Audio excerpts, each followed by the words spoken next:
9절까지 말씀입니다. 신약 성경 마태복음 13장 1절에서 9절까지 말씀입니다. 우리가 한 절씩 교독하도록 하겠습니다. 그날 예수께서 집에서 나가사 바닷가에 앉으시매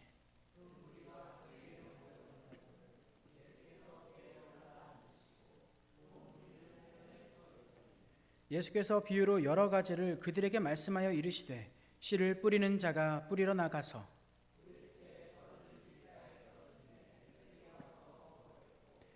더러는 흙이 얕은 돌밭에 떨어짐에 흙이 깊지 아니하므로 곧 싹이 나오나 더러는 가시떨기 위에 떨어짐에 가시가 자라서 기운을 막았고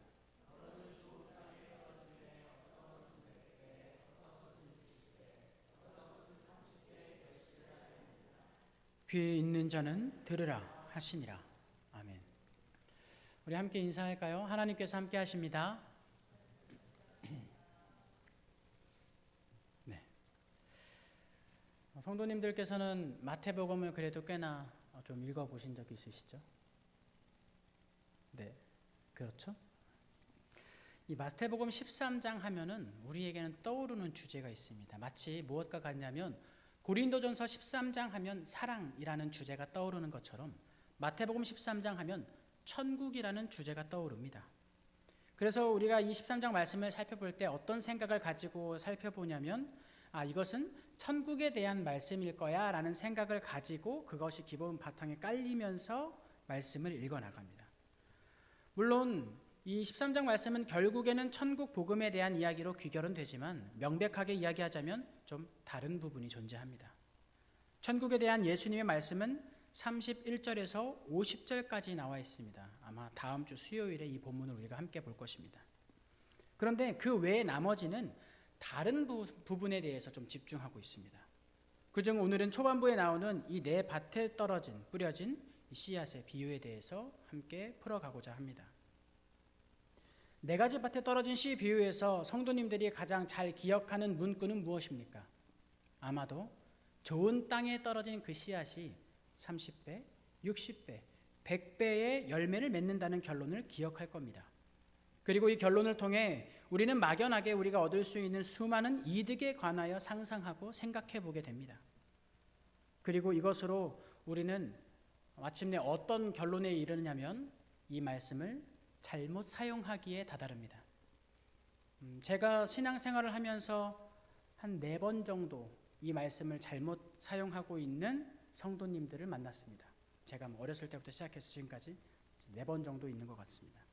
주로 어떤 내용이었냐면 어떤 성도님께서 하나님의 말씀에 감동받고 은혜를 받아서 주일에 봉사를 하기로 시작을 했습니다.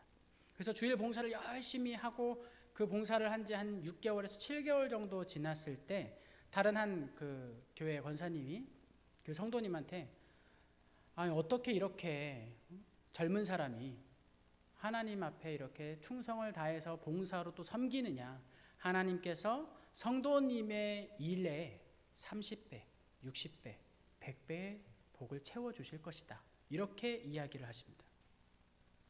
그러면 이 성도님의 그 삶에 굉장한 축복의 이야기가 나타난 것 같지만 사실은 이거는 축복일 수도 있겠습니다만 그 마음도 축복을 빌어서 담아서 하는 것이었겠지만 사실상 당사자인 성도에게는 큰 도움이 되지 못합니다. 왜냐하면 이 성도님은 이 시점부터 자신의 봉사에 대한 보상 심리를 품게 되기 때문입니다. 본래는 하나님의 은혜에 대한 반응으로서, 하나님의 은혜에 대한 보답으로서 자연스럽게 나타났던 섬김이 이제는 나의 삶에 나타나는 어떠한 하나님의 보상을 위한 일이 되어버리기 시작한 겁니다. 그리고 9개월에서 10개월 차쯤 됐을 때 이 성도님이 봉사를 그만두었습니다. 왜냐하면 자신의 삶에서 한 6개월 정도 노력했던 일의 결과가 좋지 않았기 때문이에요. 제가 그 성도는 이제 이 서초신동교회에 있을 때는 아니고 제가 이전에 모교회에 있을 때 있었던 일인데요. 제가 잘 관계를 맺고 있었던 저의 선생님이었습니다. 그래서 선생님과 자주 만나서 그 봉사에 대한 이야기를 했더니 선생님께서 그런 이야기를 하셨어요. 제 고등학교 때 이제 선생님이셨는데 그 축복의 말을 들은 이후에 자신에게 생겨난 마음은 무엇이었냐면 봉사를 열심히 해서 이 내 삶에 주어지는 결과가 좋은 긍정적인 결과가 있기를 바라는 마음을 또 희망을 소망을 품으면서 일했다는 겁니다. 그 마음이 변질되기 시작하면서부터 그것은 봉사와 섬김이 아니라 보상이 뒤따르는 일, 삭시 뒤따르는 사꾼으로서의 모습이 자신에게 나타났다고 이야기하죠. 이것은 축복의 말이 아니라 되려 저주의 말이 되어버렸습니다. 이처럼 우리가 생각하고 쉽게 받아들이고 있는 이 말씀에 대한 다양한 해석들, 그리고 관습적인 해석들, 대중적인 해석들은 우리가 말씀을 직접 자세히 살펴보지 않으면 우리 역시도 그것을 잘못 사용하기에 이르게 됩니다. 그러므로 오늘 우리만큼은, 여기 이 자리에 함께 모이신 성도님들만큼은 이 말씀에 대해서 결코 잘못된 사용을 범하지 않기를 바랍니다. 그럼 이 말씀을 볼까요? 우선 이 말씀을 자세히 풀려면요, 이 말씀에 나타나는 밭은 뭐고, 씨는 뭐고, 열매는 뭐고, 씨 뿌리는 자는 누구인지에 대해서 다 알아야 됩니다. 그래야 바른 해석이 가능하죠. 예수님께서 이렇게 비유로 설명하신 이유는 별다른 것이 아니라 이 말씀을 능히 받아들일 수 있는 사람이 있는데 그 사람들에게 더욱 쉽게 설명하시기 위해서 비유로 하셨습니다. 또 다른 한편으로는 이 말씀을 받아들이지 못하는 사람들이 있을 텐데 그 사람들에겐 절대로 이 말씀이 해석될 수 없도록 하시기 위해서 비유로 말씀하셨다고 합니다. 그리고 이 말씀을 그 뒤에 제자들에게는 밝히 해석해 주시는 모습이 보입니다. 그러므로 우리에게 복된 것은 무엇이냐면 혹여 우리가 이 말씀을 지금 당장 받아들일 수 없는 사람이라고 할지라도 예수 그리스도의 해석을 알 수 있게 된다는 점입니다.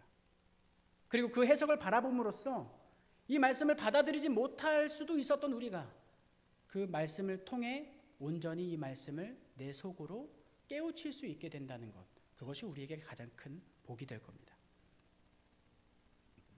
자, 19절을 한번 볼까요? 아무나 천국 말씀을 듣고 깨닫지 못할 때는 악한 자가 와서 그 마음에 뿌려진 것을 빼앗나니 이는 곧 길가에 뿌려진 자요. 자, 일단 씨의 정체가 나왔습니다. 씨의 정체는 뭐냐면 천국 말씀이죠. 여기서 천국 말씀이라고 해서 마치 천국에 대한 것을 좀 집중해서 바라보는 경향이 있는데 이걸 헬라어 원어로 풀어보자면 이렇습니다. 그 나라의 말씀이라고요. 결국 말씀을 이야기하고 있는 것입니다. 그러므로 씨앗은 말씀입니다. 그리고 농부가 씨를 뿌린다는 것은 하나님의 말씀이 어떤 형태로든 사람에게 전달된다는 것입니다. 그러므로 그 말씀을 듣는 사람, 그 사람이 밭이 됩니다. 자, 첫 번째 밭, 그러므로 첫 번째 사람은 어떤 사람이냐면 말씀을 듣기는 한 사람입니다. 이를테면 주일에 와서 말씀 봉독을 같이 하고 찬양도 부르고 기도도 하고 설교를 들으면서 함께 아멘도 외칩니다. 그렇게 듣기는 했습니다만 여기서는 깨닫지는 못했다라고 이야기하죠. 여기 깨닫는다는 말은 우리가 설명하기에 조금 직관적이지는 못합니다. 그래서 뭔가 조금 추상적인 개념이 나타나고 있는데 헬라어로 이해하면 조금 더 체감되는 이해가 있습니다. 그것은 합치다라는 뜻입니다. 헬라어 언어로 이것은 합치다라는 의미를 가지고 있습니다. 그러므로 무엇과 무엇이 합쳐지는 것입니까? 우리에게 뿌려준 그 씨, 말씀이 우리와 합쳐지는 겁니다.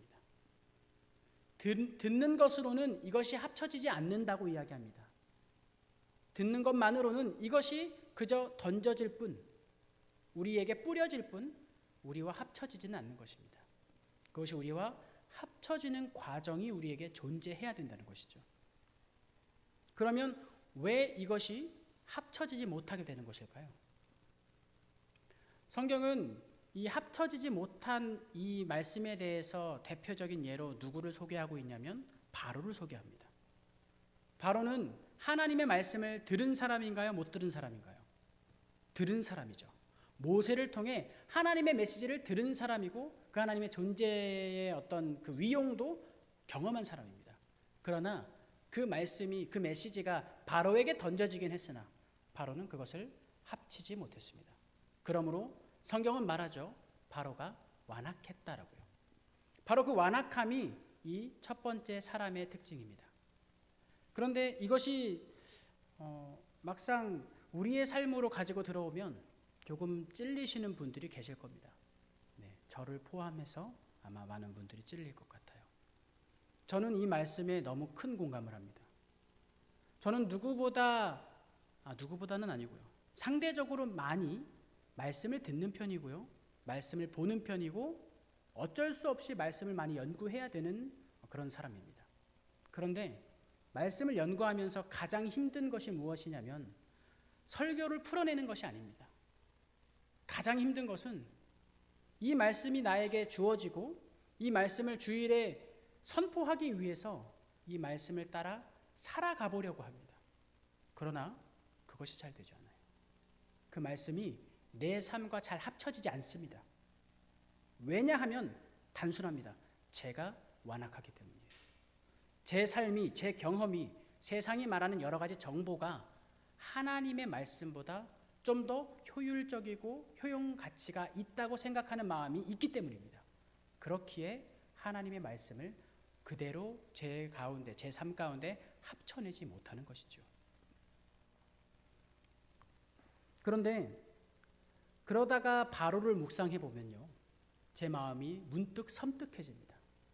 왜냐하면 하나님께서 바로에 대해서 어떻게 취하셨냐면 로마서 1장을 빗대어서 설명해 드리자면 완악한 사람들, 그러니까 하나님의 말씀을 듣고도 하나님을 외면하고 하나님의 말씀과 합치지 않으려는 그런 사람들은 하나님이 그 사람이 하고 싶은 대로 내버려 두겠다라고 하세요. 내버려 두시는 겁니다. 즉 하나님의 부재가 발생하기 시작하는 겁니다. 그때 우리는 적어도 섬뜩해져야 돼요. 그것이 우리에게 두려움이 돼야 돼요. 여러분들에게 가장 두려운 존재는 누구죠? 남편, 아내, 자녀 아닙니까? 저는 개인적으로 그렇습니다. 제 아내한테는 비밀로 해주세요. 가장 두려워요, 아내가. 그렇죠. 아내 눈치를 잘 보면서 평안한 가정을 잘 꾸리고 있습니다. 그런데 아내보다 두려운 게 뭔지 아세요? 아내의 부재입니다. 아내가 내 삶에서 없는 거, 그게 저에게 가장 큰 두려움이에요. 그런 일련의 생각으로 하나님을 바라봤을 때 우리에게 가장 큰 두려움은 하나님의 부재여야만 합니다. 그것이 우리에게 두려움으로 다가올 수 있어야 돼요. 내가 완악함을 통해서 하나님이 내 삶에 부재하신다면 그것이 너무나 큰 두려움이고 섬뜩하고 등골이 오싹해져야 되는 것이죠.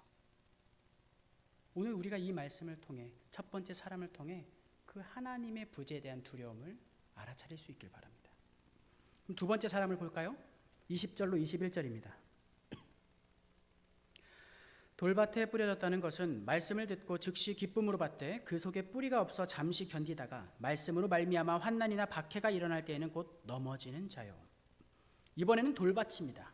여기서도 마찬가지로 말씀은 들었어요. 그리고 좀 보니까 즉시 기쁨으로 이 말씀을 받았다고 이야기합니다. 이것은 무엇을 이야기하냐면 조금 어느 정도 삶과 말씀을 합쳐보려고 이제 했던 그런 노력들이 보여지는 거예요. 그런데 여기까지는 좀 좋은데요. 그 다음이 문제가 발생하죠. 그 속에는 뿌리가 없어서 잠시 견디다가 말씀으로 말미암아 환난이나 박해가 일어날 때 곧 넘어지게 된다는 겁니다. 20절, 21절에 나타난 이 사람의 특징은 뭘까요? 한번 기억해 보십시오. 20절에는 즉시라는 말이 나타납니다. 말씀을 듣고 즉시 기쁨으로 받습니다. 21절에는 그 말씀을 통해서 살아가다가 고난이 있을 때 잠시 견딥니다. 잠시 견디요. 그러다가 환난이나 박해가 마침내 탁 발생하게 되면 곧 넘어져 버립니다. 즉시, 잠시, 곧. 뭔가 즉각적인 반응, 빨리빨리의 어떤 이야기를 하고 있는 것 같죠?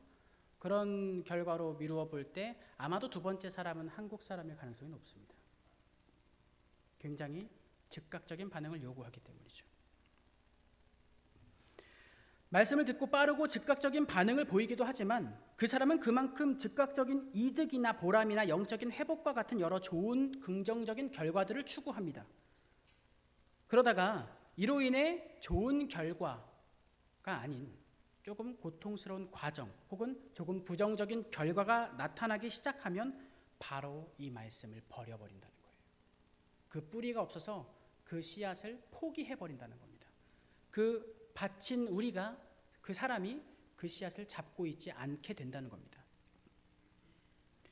이런 사람들은, 이런 성도님들은 여기에서 말씀이 무엇으로 비유되고 있는지를 기억해야 할 필요가 있습니다.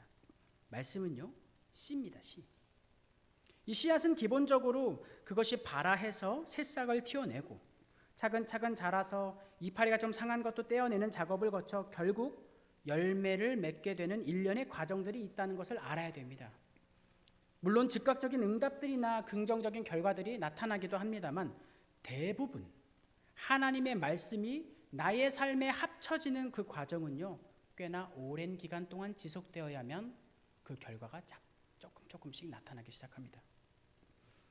그러면 제 이런 해석이 혹 너무 과장된 이야기가 아닌가라는 생각을 제 스스로 해보기도 했습니다. 왜냐하면 성도님들한테 이렇게 해석해 주고 나서 정작 하나님께서 그렇게 하시지 않는 것 같은데 약간 이런 생각을 가지실 수도 있으니까요.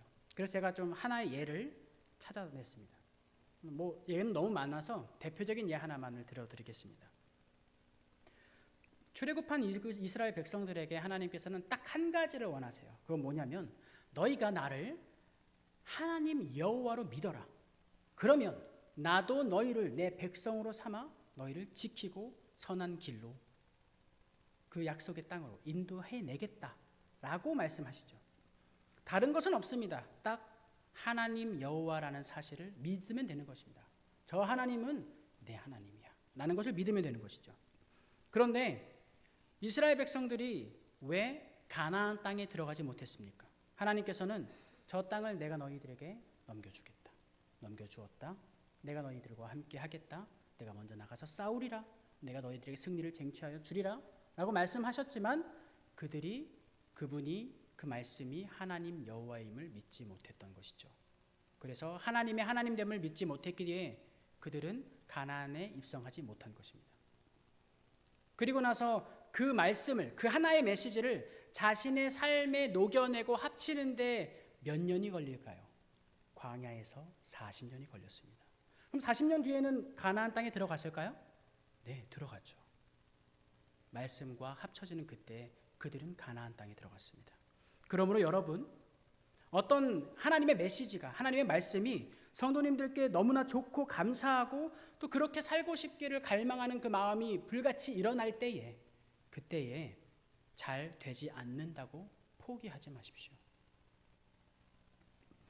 그 말씀이 너무나도 좋고 감사할 때에 그 좋음과 그 감사함을 힘입어서 그 말씀을 끝까지 붙들 수 있기를 바랍니다.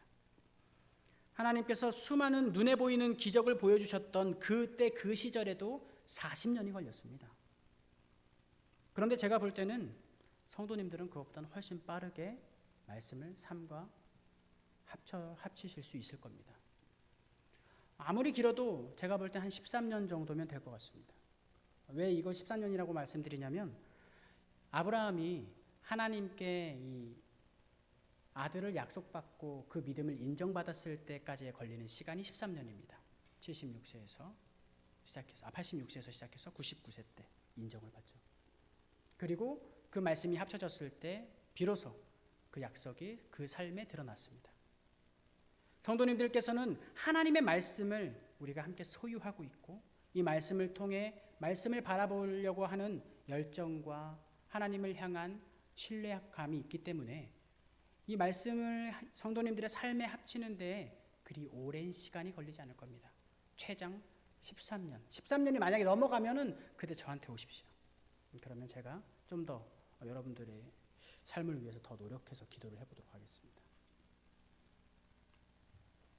그러므로 이 두 번째 사람을 통해서 우리에게 나타내는 말씀은 무엇이냐면 하나님의 말씀을 따라 살아가는 삶을 살아가려고 할 때 그때 잘 안 되더라도 그 말씀을 놓지 말라는 겁니다.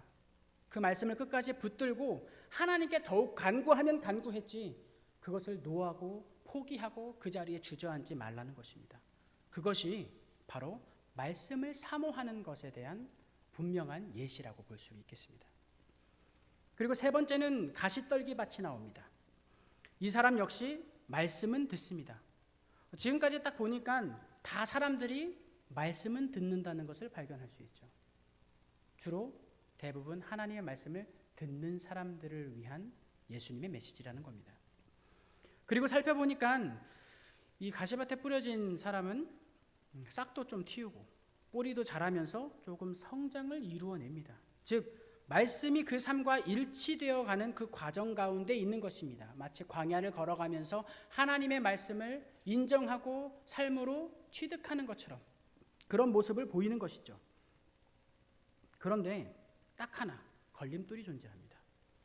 밭의 에너지를 말씀에 집중하지 못하도록 빼앗아 가는 게 존재하는데 그것은 바로 세상의 염려와 걱정들이고 재물의 유혹들입니다. 세상이 주는 걱정과 경제적인 이득을 위해 여러 가지 하는 고민들, 즉 우리가 살아가는 현실적인 고민들에 대한 이 염려들이 우리로 하여금 말씀에 집중하지 못하게 한다는 겁니다. 성도님들 다들 동의하시죠? 네, 너무 현실적이지 않습니까? 하나님의 말씀은 우리의 삶과 떨어져 있지 않습니다. 정확하게 우리의 삶을 찝어내고 계십니다. 지금 돈 100만 원이 모자라서 빚을 못 갚아가지고 신용 불량자가 되게 생겼는데 하나님의 말씀이 내 삶에 일치하는 것이 지금 나랑 무슨 상관이냐 라고 말하는 사람이 있다면 저는 할 말이 없습니다. 그 사람을 이해하지 못하지는 않기 때문입니다. 지금 몸이 안 좋아서 병원에 입원을 해야 되는데 입원을 하려면 입원비가 생기고 그 입원비는 내 자녀들이 감당해야 되는데 내가 내 자녀들의 피를 빨아먹을 수는 없지 않느냐라고 이야기하면서 그저 집안에서 고통을 견디는 어떤 한 부모의 심정을 바라볼 때에 그 사람이 지금 내 심정이 이런데 하나님의 말씀이 내 삶에 합쳐지는 것과 무슨 상관이 있냐? 그게 무슨 큰 이득이 있냐라고 이야기한다면 우리는 딱히 할 말이 없습니다. 열심히 어떠한 목표를 위해서 어떠한 시험에 합격하기 위해서 또 어떠한 직장에 취직하기 위해서 3년, 4년, 5년을 열심으로 노력한 사람에게 그 끝에 도달한 것이 마침내 탈락 혹은 실패라는 두 단어라고 한다면 그 좌절된 그 삶 앞에 하나님의 말씀과 자신의 삶이 합쳐지는 것이 무슨 상관이 있느냐라고 이야기한다면 우리는 조금 이야기하기가 어려울 겁니다.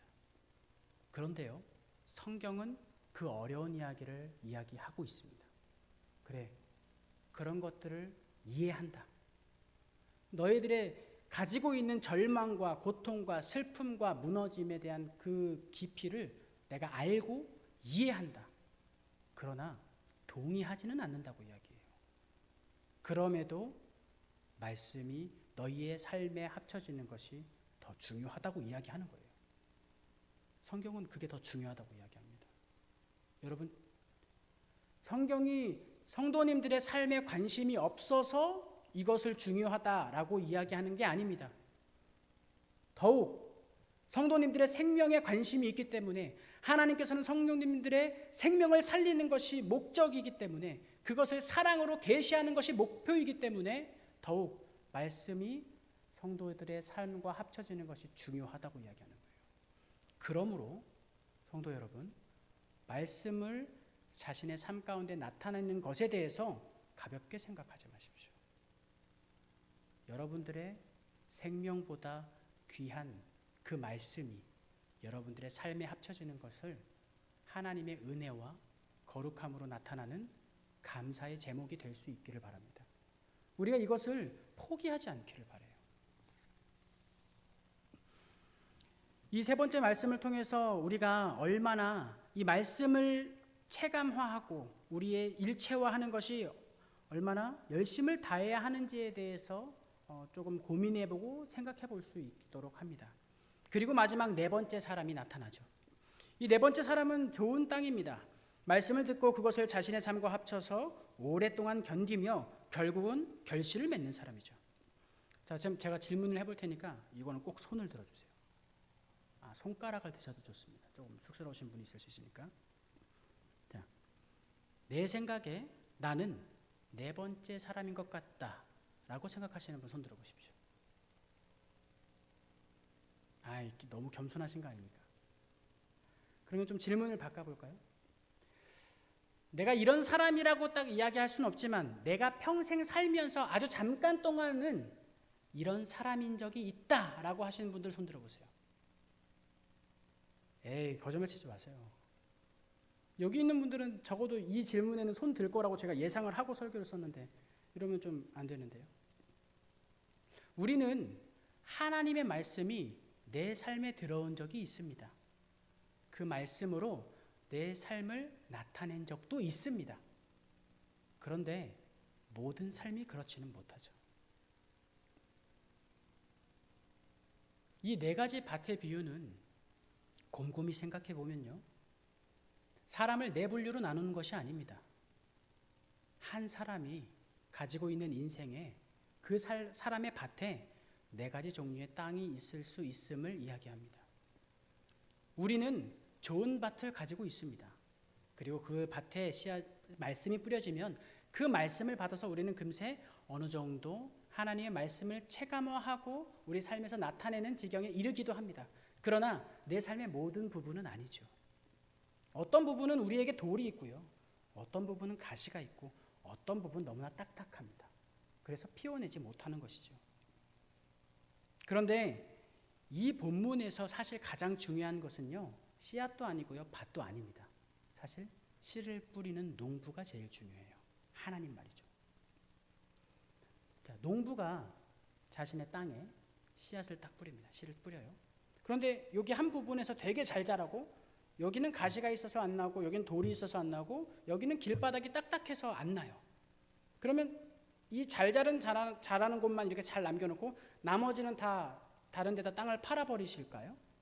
농부가 그럴까요? 아니요. 원인을 알았죠. 가시가 있어서 씨가 자라지 못하는 거예요. 그럼 가시를 제거하겠죠.